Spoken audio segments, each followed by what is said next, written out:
porque um dos fundadores e principais líderes do MST, João Pedro Stedley, disparou críticas ao governo Lula. Em uma entrevista, ele afirmou que a gestão petista está sendo uma vergonha, que não tem feito absolutamente nada pela reforma agrária. O líder do Sem Terra completou suas críticas, dando nota 3 para a política implementada pelo Planalto.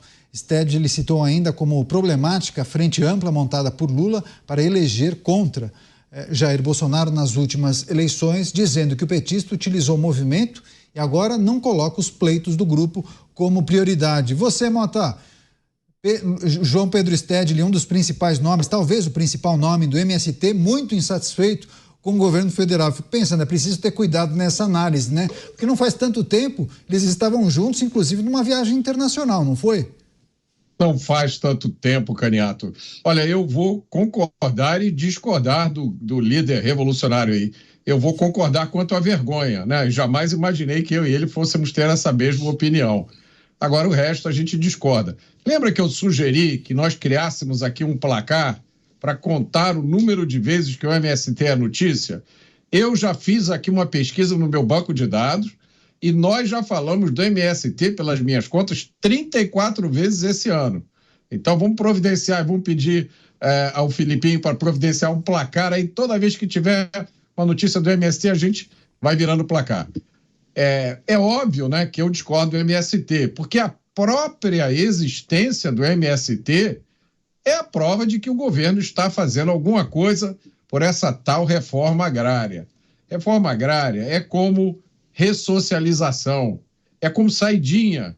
São coisas que ninguém sabe explicar muito bem. São fantasias ideológicas que promovem o atraso, a pobreza e o crime.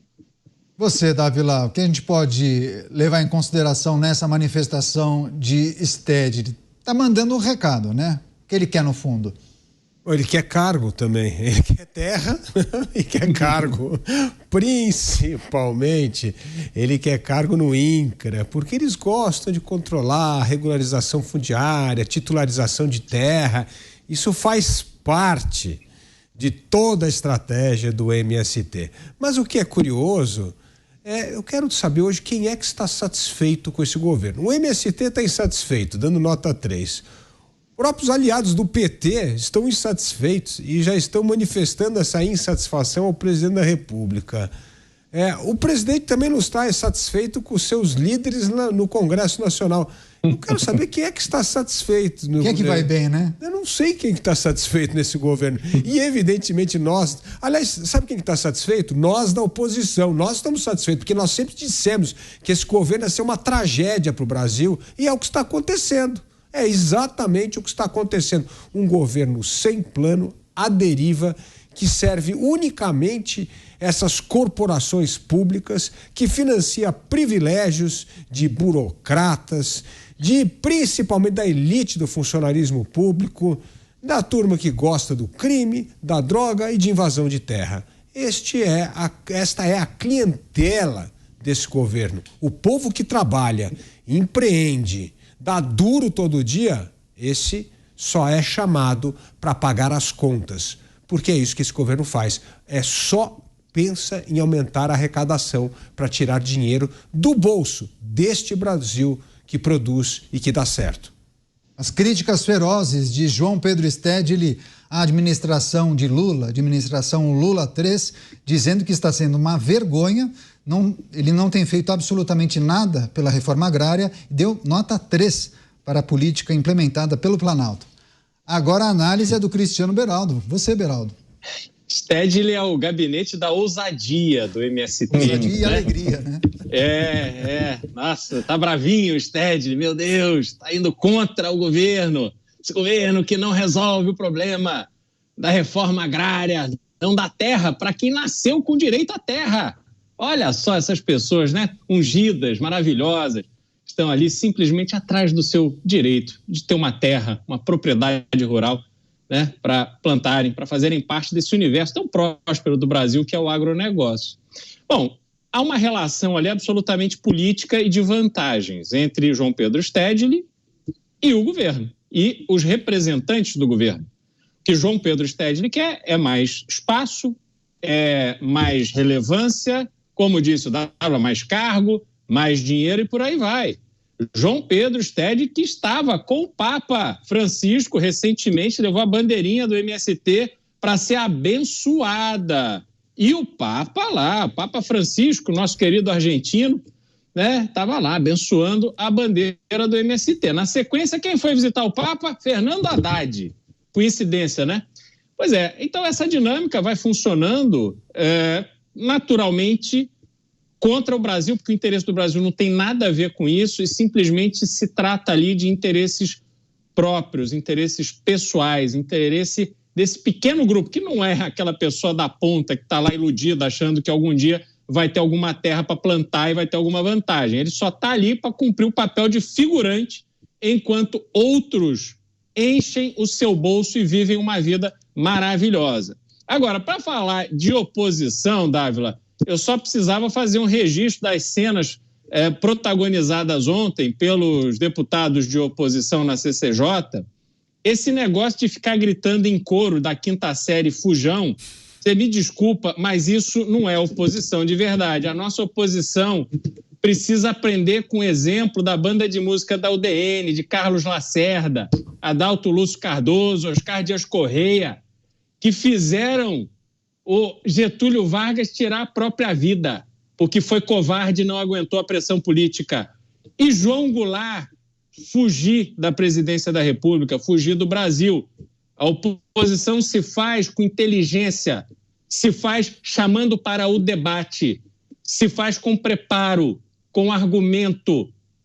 Tem que olhar, conhecer, decifrar o regimento, que ali também tem muita coisa que, infelizmente, boa parte da oposição não se dá o trabalho de ler.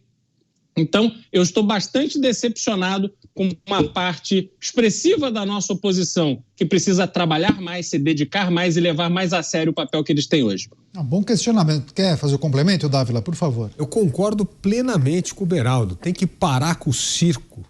Tem que parar com o que o Vargas Llosa chamava da civilização do espetáculo e focar nas questões que o Brasil precisa avançar. A oposição faz mesmo esse papel de circo, de espetáculo, porque muitas vezes está mais preocupado com a rede social do que com o bem-estar do país. Pois é, Mota, nessa entrevista concedida pelo Stedley há uma publicação específica que trata das questões ligadas à reforma agrária. Ele trouxe uma informação, um posicionamento dele e do MST que corrobora com alguns questionamentos de pessoas que nos assistem, dizendo que isso está parecendo uma jogada ensaiada, essa crítica do Stedley à administração federal. Ele disse que vai continuar defendendo o presidente da República dos seus inimigos, que, em suas palavras, seriam multinacionais, o capital financeiro e também o latifúndio. Vou abrir aspas para o que disse o Stedley. Nós queremos defendê-lo frente aos seus inimigos. Agora, o governo como um todo está aquém da nossa expectativa, da classe trabalhadora em geral. Fecho aspas para a fala do Stedley. Você, Mota? É a diversidade socialista, né? Pequenas diferenças de opinião dentro dessa visão de ódio ao capitalismo opressor, tirando Jorge Soros. Jorge Soros é gente fina, porque Jorge Soros bota dinheiro aqui nos movimentos dos amigos, né? Então, o capitalismo do Jorge Soros está valendo. O Beraldo levantou um ponto muito importante. Essa ideia, aparentemente, né, é uma coisa aparentemente nobre, mas quando você para pensar, absurda. Essa ideia de que todos os brasileiros têm direito à terra. É uma ideia absurda que serve aos interesses dessa turma, porque isso faz com que eles consigam transformar o ativismo deles numa profissão muito lucrativa, né? Inclusive com viagem ao exterior. Eu ainda não tive a oportunidade de ir ao Vaticano, não sei quantos de vocês já foram aí, mas enfim. Então o brasileiro tem direito à terra, é isso?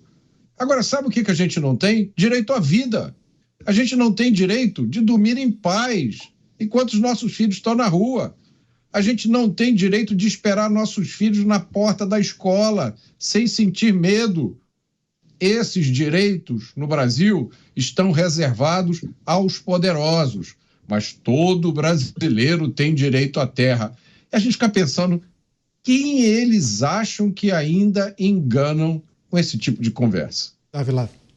Eu quero deixar aqui um desafio ao seu Stedley.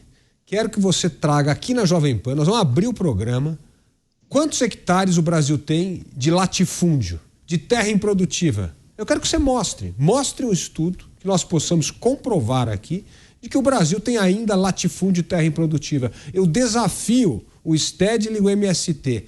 Eles não vão conseguir mostrar, porque não existe mais isso no Brasil. Essa é uma fotografia no Brasil lá dos anos 80, quando foi feita a Constituição. Não existe mais isso nessa potência do agronegócio que é o Brasil. Mas eu desafio, fica aqui aberto. Stedley, venha à Jovem Pan, mostre um estudo, quantos hectares o Brasil tem de latifúndio, quantos hectares o Brasil tem de tal de terra improdutiva.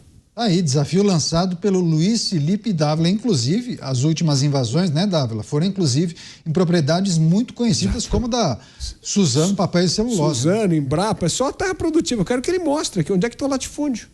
Quer fazer um complemento, Beraldo? Vai lá. Não, é só para dizer o seguinte, Dávila, tanto não tem terra improdutiva, e esse é o argumento usado pelo governo para justificar compras de fazendas para colocar à disposição do MST. Vocês lembram disso? Nós noticiamos isso daqui. Só a primeira compra, se não me engano, 200 milhões de reais para comprar terras produtivas e entregar para essa turma aí que não segue as regras, não cumpre a lei. Pois é, eu fico pensando, né, quem trata das questões que envolvem compra e venda de terrenos, talvez reclame, ou vai desbalancear o mercado, né, quando o governo anuncia que vai comprar, né? Eu tô achando que a loja de queijo Minas lá de Macapá, ela também faz corretagem de imóvel, viu? Imóvel rural. Pois é, talvez uma fábrica de sorvetes possa pensar também em trabalhar nesse sentido, compra e venda de terrenos, que tal? Você, Mota? Isso para mim, nada disso faz sentido nenhum. Eu sinto nisso tudo um profundo odor ideológico, anticapitalista, socialista, misturado com ignorância sobre os princípios mais básicos de funcionamento da economia e com uma tintura de má intenção, que às vezes é mais forte, às vezes está mais escondida. Vamos lembrar só da MP do fim do mundo, acho que a gente comentou isso ontem, né? A MP que paralisou a comercialização de vários produtos do agronegócio durante dias. Assim, que política maluca é essa? Onde se discute essa fantasia de reforma agrária capitaneada por pessoas que não têm CNPJ, que não têm nenhuma representatividade, ao mesmo tempo em que se ataca a mola mestra do desenvolvimento nacional que colocou o Brasil no mapa do mundo, o nosso agronegócio. Nada disso faz sentido nenhum. O Mota tem toda a razão. Essa MP do fim do mundo foi um desastre total. Paralisou completamente a comercialização da exportação de grãos do Brasil, soja, café, carne, porque não conseguiu mais saber quanto imposto ia pagar. E sabe o que aconteceu? Uma outra coisa muito interessante, o Brasil perdeu o mercado essa semana, porque não comercializou. A China comprou mais de 200 mil toneladas de soja, sabe de quem? Dos Estados Unidos. Porque não conseguia comprar no Brasil, porque não tinha mercado no Brasil, porque não podia calcular imposto. Olha o estrago que faz esses burocratas ideológicos, esquerdistas, que não entendem nada de mercado, que têm horror a mercado. Criam legislação, prejudicam o setor produtivo, principalmente o nosso carro-chefe da exportação, que é o agronegócio. É uma vergonha. Finalmente, o Senado acordou e agora devolveu parte dessa MP para o presidente da República, para o Poder Executivo, porque entendeu que isso vai causar um verdadeiro estrago gigantesco na economia brasileira. Você quer fazer um último comentário, Mota? Vou virar a página, hein? Quero sim. Eu acho que devolver é pouco, né, Dávila? É como, né, alguém insulta você ou tenta te agredir e aí você faz uma cara feia, fica tudo por isso mesmo. Não pode ficar tudo por isso mesmo, não. A gente viu as declarações de algumas pessoas, algumas figuras públicas arrependidas porque apoiaram esse projeto do poder, e aí com essa MP o projeto ficou desnudo. Elas viram o que está ali atrás, né? E ficaram pessoas assim profundamente comprometidas com esse governo, com esse projeto de governo, né? Então, eu acho que o Congresso tinha que fazer mais do que simplesmente devolver.